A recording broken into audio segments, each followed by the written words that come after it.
तो भक्तों राधे राधे, जय श्री कृष्ण। आज पढ़ते हैं कार्तिक मास का 24वां अध्याय। शांतकारम भुजगम पैदानम सुरेशनम विश्वाधारम गगन सदृश मेघवं शुभागम लक्ष्मीकांतम कमल नयन योगी भगरनम्य वंदे विष्णु भव्य हरण शवलोके नाथम। 24वां अध्याय। सूत जी के इस प्रकार कहने पर ऋषि आश्चर्यपूर्वक कहने लगे, ही सूत जी, कितने विस्मय की बात है कि अदिति अग्नि में ही नहीं जली और न उसे इसका पता ही चला। तब सूत जी बोले, ही ऋषि, इसमें आश्चर्य की कौन सी बात है। जिन भगवान के स्मरण मात्र से समस्त संकट दूर हो जाते हैं, उनका ध्यान करने वाले भक्त को भला कौन कष्ट दे सकता है।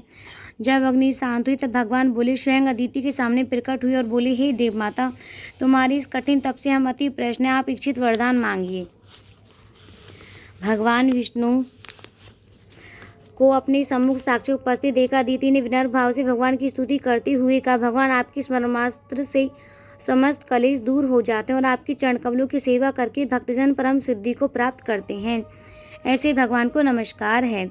देवता, नदी तथा समुद्र आदि सभी कुछ आप ही हैं, अतएव आप मेरी पुत्रों की रक्षा कीजिए तथा निष्कंटक राज्य दीजिए। अदिति के वचन सुनकर भगवान कहने लगे, हे देव माता,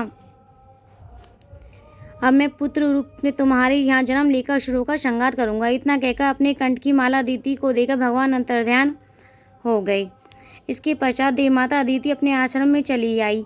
यथा समय अदिति ने हजारों सूर्य के समान तेजस्वी कमल, शंख, चक्र, गदा, पद्म, कमंडल तथा पीताम्बरधारी मुनियों द्वारा स्तुति किए जाने योग्य भक्तों की तरह दुष्टों के संहार करता वामन भगवान को पुत्र रूप में प्राप्त किया। वामन भगवान को अपने आश्रम में देखकर कश्यप आदि ऋषियों ने भगवान की स्तुति की। तब वामन भगवान कश्यप जी से बोले, हे पिताश्री, हम प्रश्न हैं, आपकी समस्त मनोरथ पूर्ण हो। हमने अब तक 2 बार आपके घर में जन्म लिया है और आगे भी जन्म लेंगे।